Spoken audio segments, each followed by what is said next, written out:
आओ तुम्हें एक ऐसा वीर का गाथा सुनाता हूँ जो कभी हारे ना थे किसी रण में। उस अर्जुन का बात बतलाता हूँ। थे कई योद्धा उस आर्यव्रत के भूप पर अर्जुन जैसा कोई ना था। हाँ, थे कई महारथी पर अर्जुन जैसा सॉरी किसी को ना था। निपुण था वो युद्ध कौशल में, उनके जैसा बनना नामुमकिन था। और अंगराज लगे थे उनके बराबरी करने के लालसा में, जो स्वयं कवच कुंडल के अधीन था। ना हो सकता कोई धनंजय जैसा, ये गुरुद्रोण का कहना था वो सर्वोत्तम सबसे, ये गुरुपुत्र अश्वत्थामा का भी मानना था। सारा जीवन वन में काटा फिर भी बाकियों जैसा ना कभी अपने दुखों का दुहाई लगाया। था वो एक महानायक, उनके जैसा ना कभी आएगा, अब ना कभी आया। अब आओ मैं उस महाभारत का दर्शन तुम्हें कराता हूँ। नरोत्तम अर्जुन का शौर्य गाथा सुनाता हूँ। सोने के चम्मच होने थे जिस हाथ में, उस हाथ से पिता की अर्थी को उठाया था। मैं वही अर्जुन हूँ जिसने अकेला ही विराटनगर के सीमा से अंगराज कौरव संग पूरी सेना को भगाया था। 100 गीदड़ों के बीच में मैं अकेला एक सिंह था।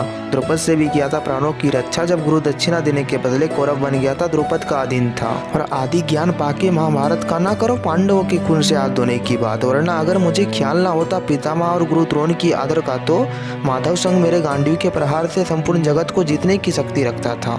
क्योंकि संघर्ष से पाया हुआ ज्ञान था मेरा, झूठ के सहारे ज्ञान प्राप्त करूं मैं वो कायर नहीं था। भगवान समान गुरु से करूं छल, मेरे माता ने कभी दिया ऐसा ज्ञान नहीं था। और मेरे शौर्य को दूरदर्शन में दिखाए गए झूठी कहानियों से तोलो मत। और विराट युद्ध में क्या रथी क्या महारथी, सारी कौरव सेना हार के भागे थे, ये भूलो मत। और अगर मैं करता रौद्र रूप में युद्ध कुरुक्षेत्र पर भी, तो युद्ध 18 दिन के तो पहर भी नहीं टिकता। अगर मैं भ्राता भीम के वचनों को भूल जाता तो अभिमन्यु की तरफ प्रहार करने वाले फिर एक भी जिंदा नहीं दिखता।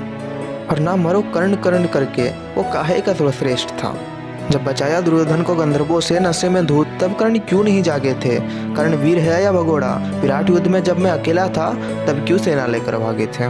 और ये बात तो ज्ञाती होगा, तब कर्ण के पास कवच कुंडल था, पर ना मारुति मेरे ध्वजा पर थे, ना माधव मेरे आगे थे। होते अगर धर्मवीर कर्ण तो अभिमन्यु को 6 के साथ नहीं मारा होता, और सॉरी धनंजय से ज्यादा होता तो धर्म युद्ध में 3 बार और विराट युद्ध में 2 बार नहीं हरा होता। क्या सामर्थ्य नहीं था कर्ण पे, या विश्वास नहीं था खुद के ज्ञान पर, जो अर्जुन को मारने के लिए तक्षक का था साथ लिया। अमोघ अस्त्र पाने के लिए इंद्र से कवच कुंडल का जो लेन देन का व्यापार किया, और वो समझौते को बस तुमने दान का झूठा नाम दिया।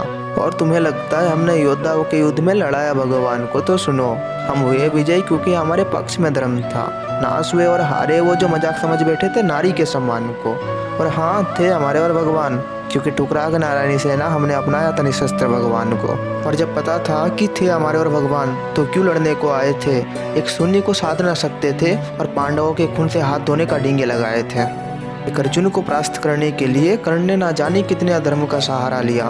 कभी तक्षक को बाणों में बिठाया, कभी द्वैत वन में जाके पांडवों का उपासना करने का विचार किया। पर अब ग्रंथों को जुटला के ये कलयुगी मनुष्य कर्ण को महान बताते हैं, स्वयं नारायण को छलिया बता के एक भगोड़े को मित्र स्वरूप पाना चाहते हैं। अरे मूर्खों, झूठ से बस ज्ञान प्राप्त होती है, किसी महानायक से कहाँ लड़ा जाता है। कवच से बस देह बचाया जा सकता है, चरित्र तो आखिर कर्म और वाणी ही बताता है। कवच कुंडल भी सूर्य नारायण का देन था, और आखिर सॉरी यश कृति खुद की होनी चाहिए, बाप की संपत्ति कहाँ तोला जाता है।